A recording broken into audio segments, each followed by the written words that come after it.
have had here with the fires that started all the way back on Monday morning. That was just the beginning of many, as they have come up all over the place, all over Colorado this week. It's been crazy, I know, for the people at Eden Valley who have had to evacuate, and many other people we know. I was reading something this morning that said over 5,000 people have had to been evacuated from, I don't know if it was just one fire or all the fires collectively, but that is a lot of people. These people they had to go on a journey of uncertainty, a journey of fear, not knowing what would happen next, and some of them still haven't been able to return back to their homes. Today we're talking about another journey, and one that I would argue all of the Bible characters go through. I have entitled my sermon, The Journey of Humility, because humility is not something that can be achieved. This is week 3 of our 4-part series this summer. Mr. Rodriguez started 2 weeks ago with the topic of earnest prayer. That is probably one of the most important things that we need for revival. Revival is one of our greatest needs, but in order to have revival, we have to have prayer. So he opened up this series with the idea that this needs to be a house of prayer. If we want revival, this needs to be a house of prayer. And then we had last week, Mr. Schwizo talked about confession, how important confession is for revival. And he went through the story of Daniel and how Daniel confessed over and over. And here we are this week with the topic of humility. Now, I have to say, I'm not sure if I got shorthanded, but they took the topics and then now they're at Gillette, and now I have humility. And I think that's probably the hardest topic to talk about. I mean, who is humble? Who do we know, other than Jesus, that is humble, that has achieved a level of humility? Well, as I was looking this week, I've got good news and bad news. The bad news is none of us are humble. We all have sinned. We all have fallen short of the glory of God. But the good news is God is not willing to leave us where we are. He wants to take us on this journey, and this is the journey that he took all of the Bible characters on. We're going to look at a couple stories today from the Bible, from these Bible characters, and just walk through their journeys. But as we do that, I want to ask you to do something special. As we're talking about these Bible characters and their journeys, I want you to reflect on your journey. I want you to think about the times that God has worked in your lives.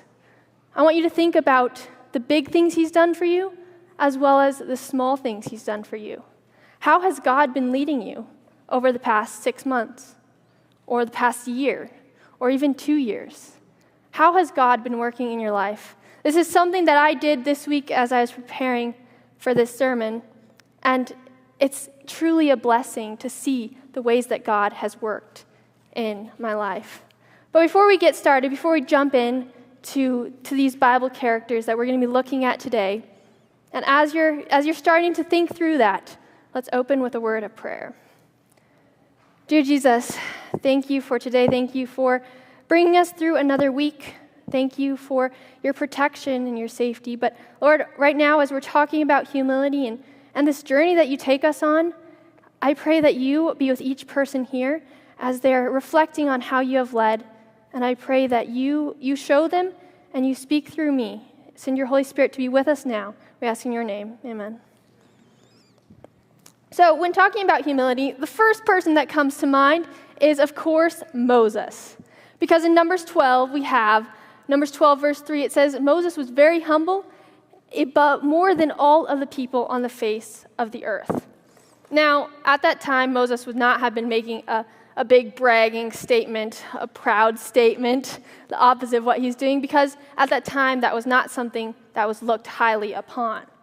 But Moses here, as self-credited, inspired by God, he said he was the humblest person on the face of the earth. Now, we could walk away, eat lunch now, be done, because why not? But what fun would that be? So let's dig into Moses' life a little bit, and I want to walk through the story. And as I do that, stay with me. I know it might seem like you know all this stuff, but each part of his journey is important in this part of his life, his journey of humility. So we're going to turn to Exodus chapter 2 is where his story starts. Exodus chapter 2 is when Moses comes into the picture. Now, Moses was born at a very crazy time in Egypt because the king of Egypt had realized that Israel was growing and growing and growing and growing, and pretty soon, if Israel wanted to, they could take out Egypt and be done with them. They wouldn't have to work for them anymore. So the king of Egypt was getting a little worried. He was starting to sit on the edge of his seat. He was nervous. He was like, we got to take care of this somehow. I don't know how, but we'll figure out a way. So he called his wise men. He called his advisors. He's like, what can we do to stop these Israelites from growing so fast? And so they came up with this terrible scheme to kill all the baby boys, all the male children. And in doing that, they would kind of weaken Israel, or so they hoped. Now, the Hebrew midwives didn't go through with that. They were like, that's not what we believe is right. And this is when Moses was born. This is the time period he was born into. I love the words of Hebrews chapter 11 where it says, Moses' parents saw that he was a beautiful child, and they were not afraid of the king's command.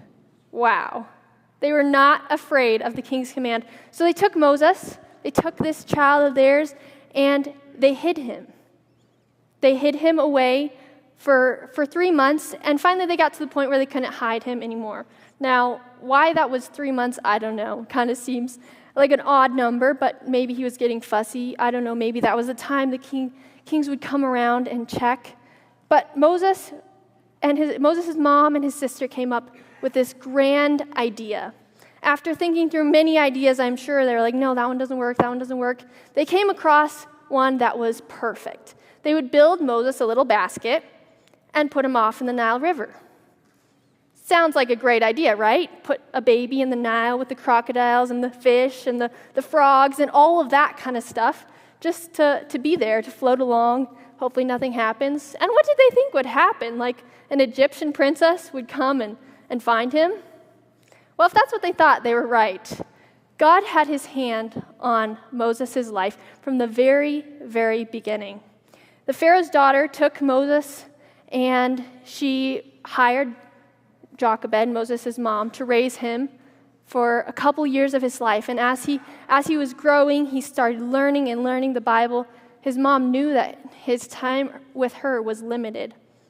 And so she made it a point to make sure he knew the Bibles, to make sure he knew the scriptures, so that he could stand on his own when he went to the palace. So we have another page of Moses' book. He first was a baby, he had to be hidden. Then he was raised by his mother. Luckily, he got to have that time with her. God had his hand in that.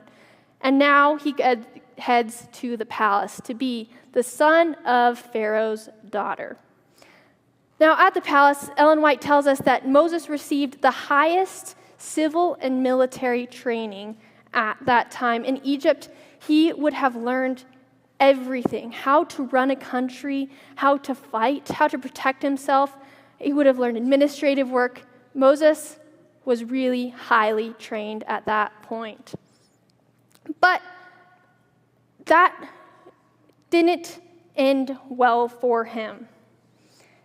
Eventually, there came a day during his training where Moses was out wandering among the Egyptians. I'm sure he was taking it in, the Israelites working, the Egyptian taskmasters, and he was taking all the stuff in, and he came across these two people that were fighting, and it was an Egyptian beating an Israelite man.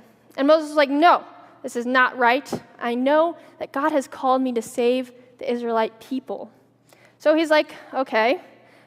In verse 12, Exodus chapter 2, verse 12, says, so he looked this way and that way, and when he saw no one, he killed the Egyptian and hid him in the sand.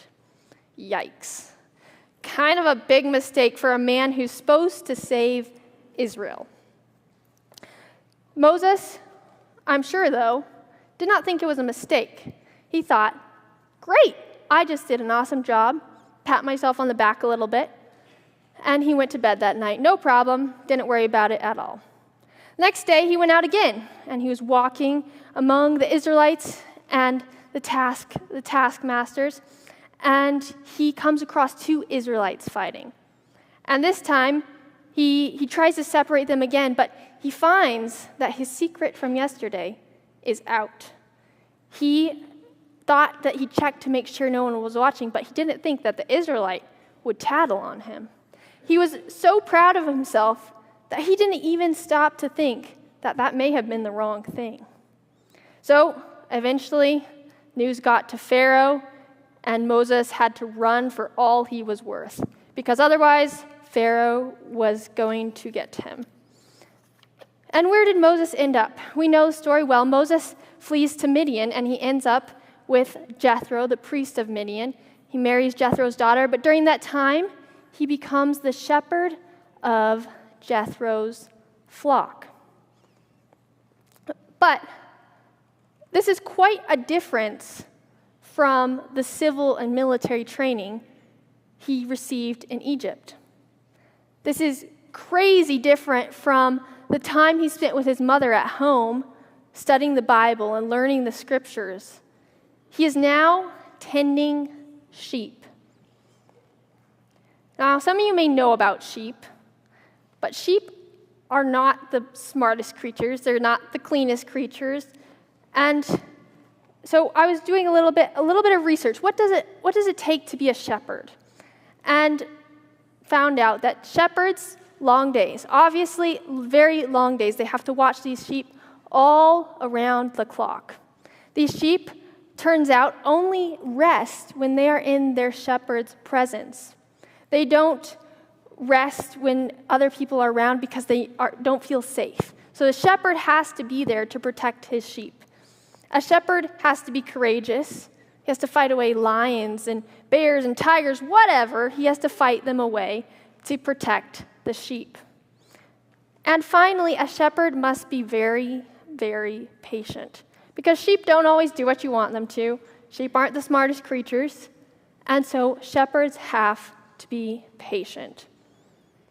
What is different about these characteristics than the characteristics and the training he received in Egypt?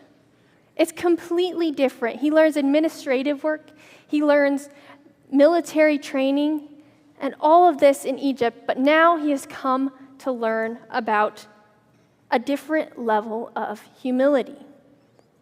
Let's pick up the story here in Exodus chapter 3. Now Moses was tending the flock of Jethro, his father-in-law, the priest of Midian. And he led the flock to the back of the desert and came to Horeb, the mountain of God. And the angel of the Lord appeared to him in a flame of fire from the midst of a bush. So he looked, and behold, the bush was burning with fire, but the bush was not consumed. Now, stop here for a second, because Moses saw this burning bush, and he turned aside to look at it. Now, it may not seem like a big deal, but if you go back to Moses' life in Egypt, when he killed the Egyptian, he looked this way and that way and thought no one was watching. Come to find out, only that people were watching. Now, Moses was to the point where he actually was willing to see things that he may not have seen before. He saw this bush that was on fire, and he stopped to see it. Then Moses said, verse 3, I will now turn aside and see this great sight, why the bush does not burn. So when the Lord saw that he turned aside to look, God called to him from the midst of the bush and said, Moses, Moses. He said, here I am. Then he said, do not draw near to this place. Take your sandals off your feet, for the place where you stand is holy ground. Moreover, he said, I am the God of your father, the God of Abraham, the God of Isaac, and the God of Jacob. Then Moses hid his face, for he was afraid to look upon God. Moses here is hiding his face. He's not walking around with his chin up, his shoulders back, proud of himself for killing an Egyptian, for protecting the Israelites. But instead, he's hiding his face. Now, maybe he was truly just afraid. It's possible, but I believe that he recognized he was in the presence of someone who is much greater than himself. Moses failed miserably when he tried to save the people of Israel on his own plans and his own ideas.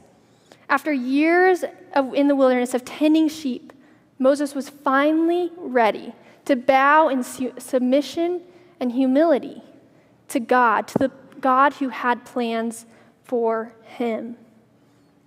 He had moments of anger and frustration after this experience, yes, but this point in his life brought him to a brokenness that allowed God to take the throne of his life instead of himself.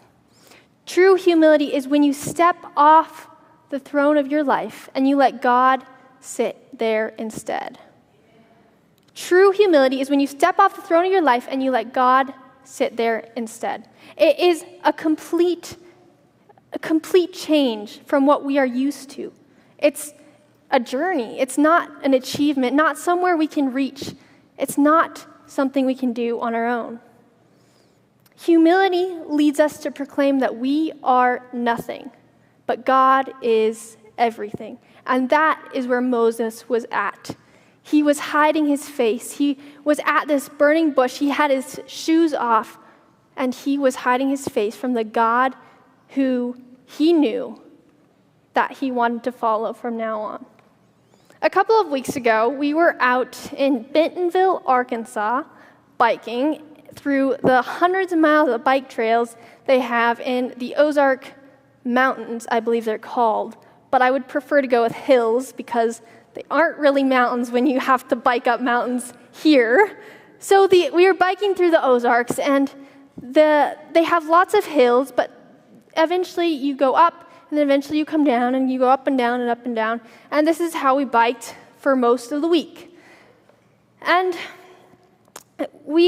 this is the experience that Moses had in his life. You pedal really, really hard up a hill. You get to the top. It feels great.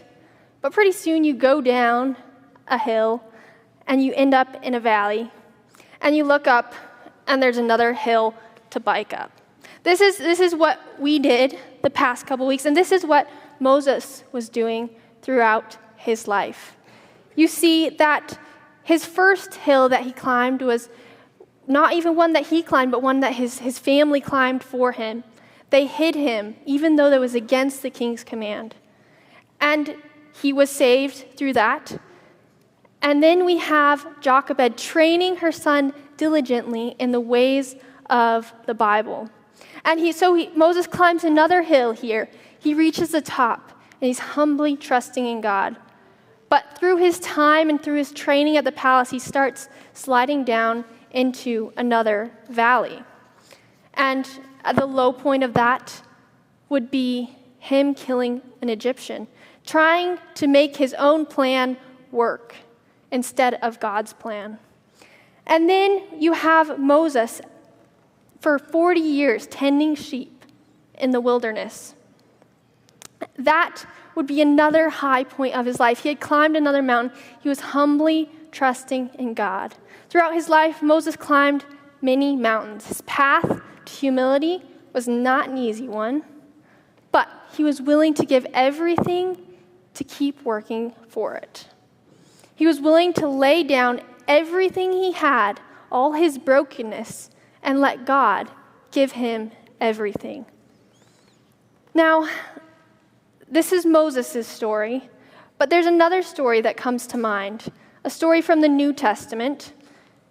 And this one is from the Gospel of John.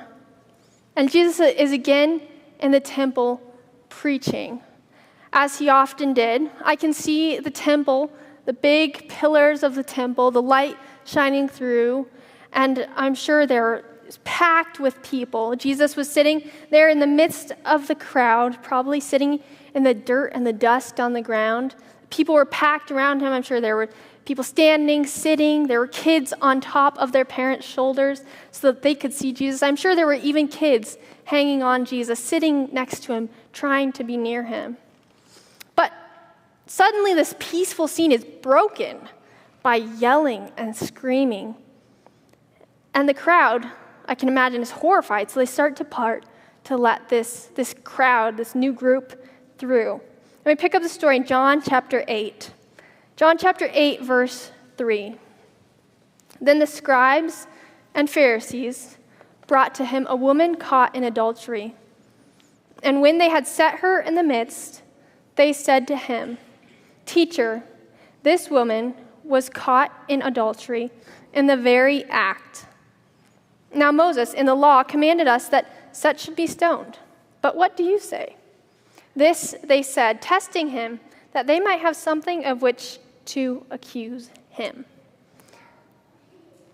This was quite different from the scene that we just saw.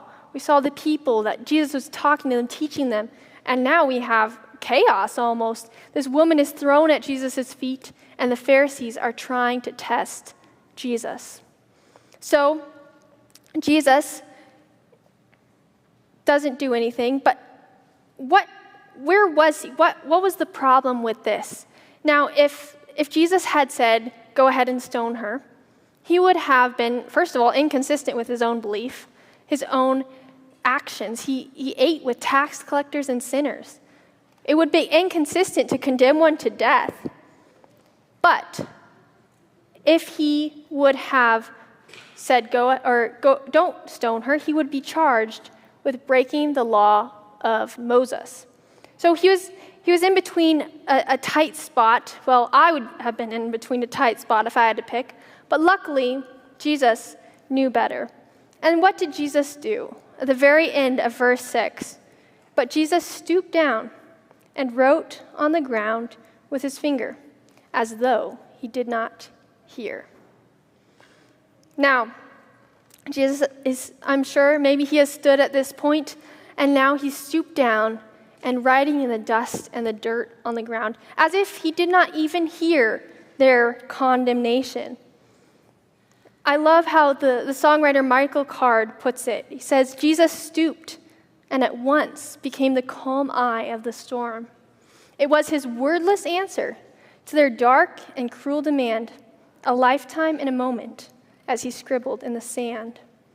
It was silence, it was music, it was art, it was absurd. He stooped and shouted volumes without saying a single word. The same finger of the strong hand that had written the 10 Commands for now was simply scribbling in the sand. Jesus was calm, he was cool, he was collected. He didn't allow this to ruffle him. He didn't get involved with their fight, but he simply was calm. He scribbled in the sand. The woman had fallen exactly, I'm sure, where they had thrown her, at Jesus' feet. She lay there, I'm sure, probably covering her eyes, not wanting to see when the stones would be thrown. She knew she was guilty. She knew that this would probably be the end of her. But what happens? Finally, it says, Jesus stands up. And when they continued asking him, he raised himself up and said to them, "He who is without sin among you, let him throw a stone at her first." Now, if I were the woman there, I could imagine I'd just crumple myself into a ball, knowing that now would be the time they would throw the stone. I don't know who it will be who would throw it first, but somebody's going to throw it, and it's going to hurt. And I can imagine her agony. But what happens if you zoom out a little bit and look at the bigger picture? One at a time, the Pharisees slowly start to file out of the temple. Jesus here has equalized the playing field. The woman is no longer lesser than the Pharisees, but why? Ellen White tells us that this woman, that Jesus, when he stooped down, he was writing the sins of the Pharisees. Their lives were being played before them in a way that they did not want to see.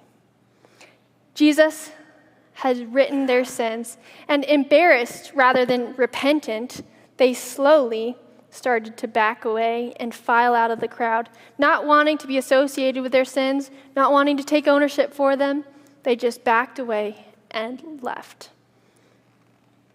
But who stays? Verse 10, when Jesus raised himself up and saw no one but the woman, he said to her, "Woman, where are those accusers of yours? Has no one condemned you?" I can imagine the woman slowly looks up, looks around, and notices that all the Pharisees that drug her in there are gone. "No one, Lord," she says. And Jesus says, "Neither do I condemn you. Go and sin no more." Now, this is a powerful story, but how does it work with humility? Where does it tie in? Where's her journey? I believe that this woman, when she was thrown at the feet of Jesus, she did not move. She did not try and leave. She did not try and fight. She laid at the feet of Jesus. This, in a sense, was her confession. She knew that she was guilty. She knew that she deserved to die because of her sin. But she stayed at Jesus' feet. The Pharisees, on the complete opposite side of things, they left. They walked out. They did not want to face their sins. They did not want to confess. They did not even want the people to read what their sins were. And so slowly, they left. This woman was converted here. At this point, she was brought to a complete brokenness that allowed her to step off the throne of her life and let God take control. Ellen White tells us later on that this woman, we don't know exactly who it is, but some say that it might be Mary Magdalene. This woman goes on to follow Jesus faithfully. He's one of Jesus' most steady followers, all the way through the cross to the tomb. This woman was broken to the point where she had nowhere else to turn. She was broken to the point where she knew she was guilty. And yet, she grasped hold of the hope that it was not over for her. She had to climb mountains. I'm sure her journey of humility had brought her many, many places. But this was one of her peaks as she realized in her own brokenness that it was God who was everything in her life. She was willing to let go of everything that she thought was right and give it to God for his plan for her life. Now, Melody Mason, in her book, Daring to Ask for More, talks about the contrast between little children and adults. And she says, all too often in our adult years, when we come to God with questions, we already think we know the answers, and it's more about trying to convince him to follow our wisdom than being teachable and pliable in his wisdom. But true humility bows to the wisdom that is higher than our own. True humility recognizes that we have no strength or wisdom of our own. We must rely upon God just as a young child relies upon his or her parents. This is the journey that Moses was on. This is the journey that this woman caught in adultery was on. They were bowing to the wisdom that was higher than their own. They realized they had no strength on their own, but that it was God who had strength through them. Now, 7 years ago, a young girl stood on this stage and she preached a sermon entitled Big Plans. It was all caps, big deal. And this sermon was about Samuel. And Samuel, as he was called right at the very beginning, he humbly allowed God to work in his life. He allowed himself to listen to God. He was ready to let go of his brokenness and let God lead in his life. And that was how he was able to have a life that was so full. Now, for the introduction of that sermon, these plans were brought up. And stand over here so you can see. These plans are no small deal, I must say. They're about the size of me. And they are these plans for a building addition for the church. These plans contain floor sketches, floor layouts. They contain cross sections. There's plumbing, there's electrical. All of this stuff is in these plans. These plans are like the plans that God has for our lives. And I'm sure, as you've guessed, that 7 years ago, that girl that stood up here was me. I could never have guessed that 7 years later, from preaching a sermon on big plans, that I would be up here again, preaching to the same people. I preached my first sermon because someone believed in me, because someone cared enough to ask. I would never imagine that I would stand up here and do this over and over and over again, but here we are. God has plans for my life. 7 years ago, I wanted to teach elementary school. I wanted to go to college for elementary education and teach kids for the rest of my life. But during that time, I also was struggling with other things, and there was a lot going on. And as I grew up, I started changing, and I decided that I didn't really want to teach elementary school, but I want to teach secondary math. And that was great. I love those classes. But then I was like, well, I could add a religion major. And here we are today, secondary math and a religion major, but I'm not in college to study those things because I want to. While I enjoy them immensely, I have recognized that God has led me on a journey. He's brought me through school friendships, family things, anxiety, unexpected bumps in my journey that have led me back and back and back to my knees again. Even this week, as I was preparing this sermon, God was like, no, you aren't ready to preach this. And this is why I asked you to do that exercise at the beginning. Have you been thinking about how God has led in your life? Where are you that's different from 7 years ago? Maybe even it doesn't have to be 7 years, maybe 6 months. What has changed in your life? Oftentimes we climb these mountains of humility and we reach the top and we humbly trust in God. We're brought to this brokenness of giving God everything that we have, allowing Him to work in our lives, allowing Him to lead. But we fail over and over again, and we fall back into the valleys. And we think that we can do everything. We think that we're proud and we can do it. We've got it ourselves. And God takes us on this journey. Over and over and over throughout the Bible, you see these stories of the Bible characters going through this journey. They get up to the top only to realize that they aren't ready, that they still have mistakes, they still have things that aren't working in their lives. We have Job, a very good example of someone who lost everything. Now, Job was a righteous man, but he still questioned God. When he lost everything, he was like, I'm righteous. Why did you take everything away from me? And God said, hold up, Job. That's not what happened here. And God asked him questions like, where were you when I formed the foundation of the earth? Tell me how many drops of water are in the ocean, grains of sand on the seashore. And Job was like, in Job 40, he says, I put my hand over my mouth because he realized that he did not know as much as he thought he knew. He was led to a brokenness that allowed God to lead in his life. We have Elijah. Elijah was a mighty prophet for God, one that did many good things, but you can see the mountains that he climbed and the valleys he slid into throughout his whole story. You can see that obviously Mount Carmel was a very high point for him. He trusted in God immensely.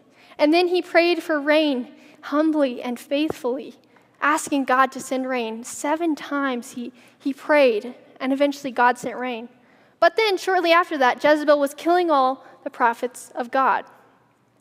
And Elijah was terrified, and so he ran.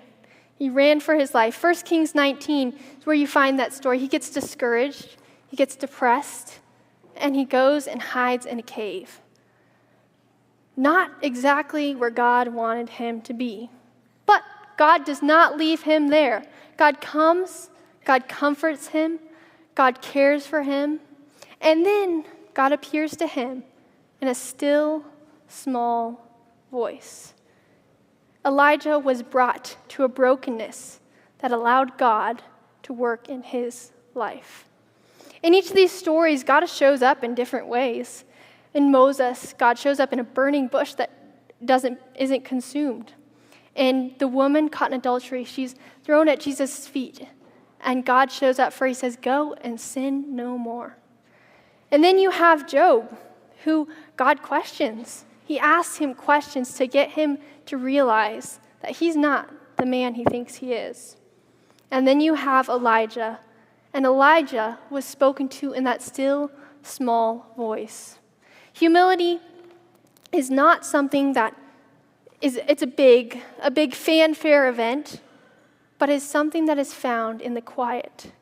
Moses was asked to remove his sandals because he was standing on holy ground. Job was finally led to the point where he said, I cover my mouth. I can't talk anymore. Humility is found in the quiet. Elijah was spoken to in the still, small voice. Humility comes from the quiet places where you allow God to lead. Humility is not a journey, it's a location. I love how the French Archbishop Fenelon says, she says, humility is not a grace that can be acquired in a few months, but it is the work of a lifetime.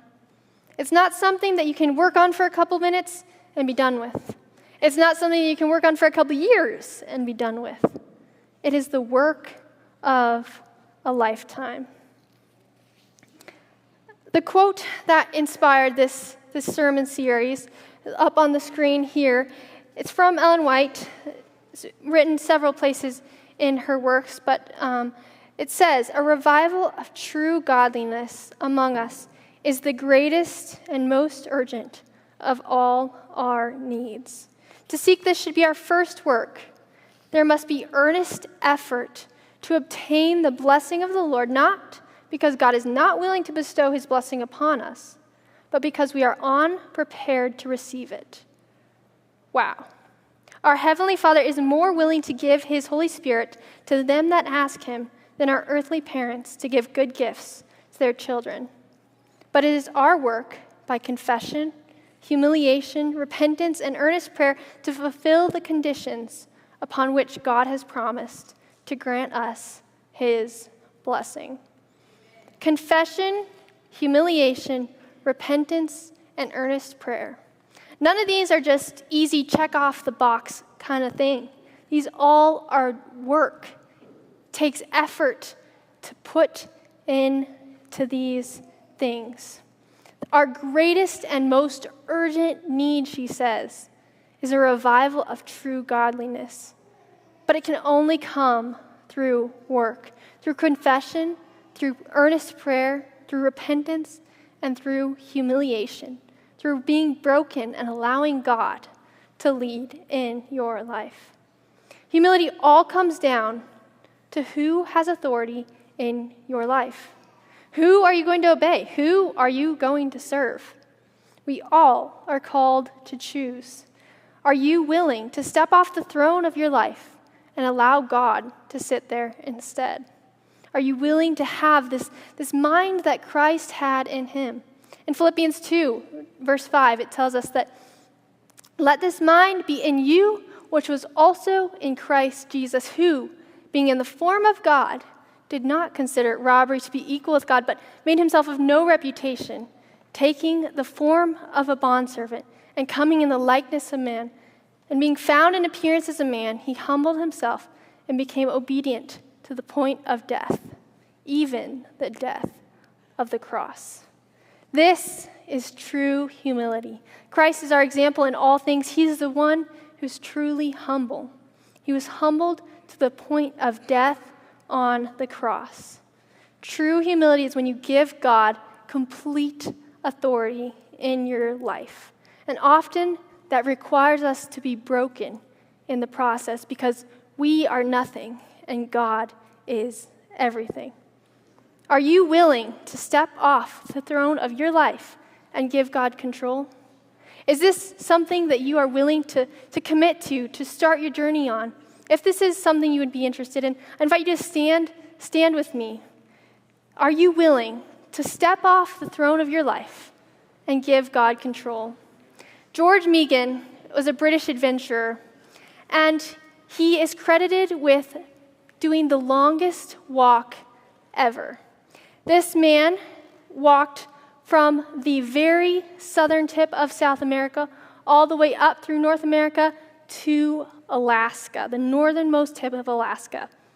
19,019 miles is how far George Meegan walked.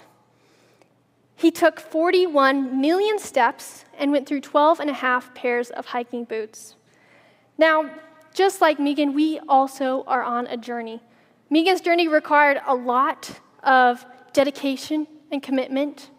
You all have stood, signifying that you are ready to journey with God. You are willing to allow yourself to be broken and let God lead. True humiliation is when we realize the greatness of God and the filthiness of ourselves. It's when we give God control. This journey took Meegan 2,426 days. That is about 6.5 years. While his journey did not take him a lifetime, our journey does. And it is my prayer that we allow ourselves to be broken, because true humility is giving God full authority in your life and following his leading. And it is this that leads to a revival of true godliness. And now it's time in our worship service for the deacons to come forward, and as they do, as you reflect on the sermon, I invite you to fill out a Connect card. If there's one in front of you, you can fill that out and put it in the offering basket as it comes through. You can respond online. There's a QR code on the back of the bulletin, and I just ask that you do that. The loose offerings for today go for the local church offering and the local church budget.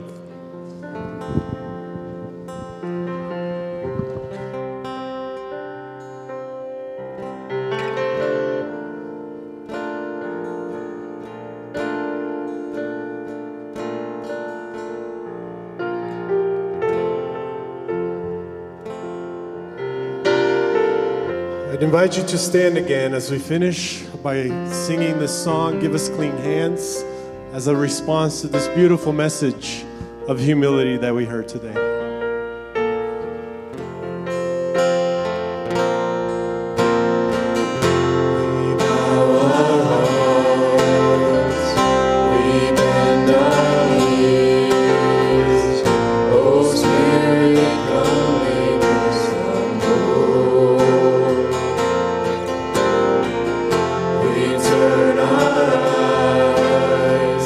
From evil things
God, you have seen us as we stood before you, we stand before you now in humility and humble brokenness, Lord. We ask that you work in our lives so that we can experience a true revival of godliness. And now, may the Lord bless you and keep you. The Lord make his face shine upon you and be gracious to you. The Lord lift up his countenance upon you and give you peace. Amen.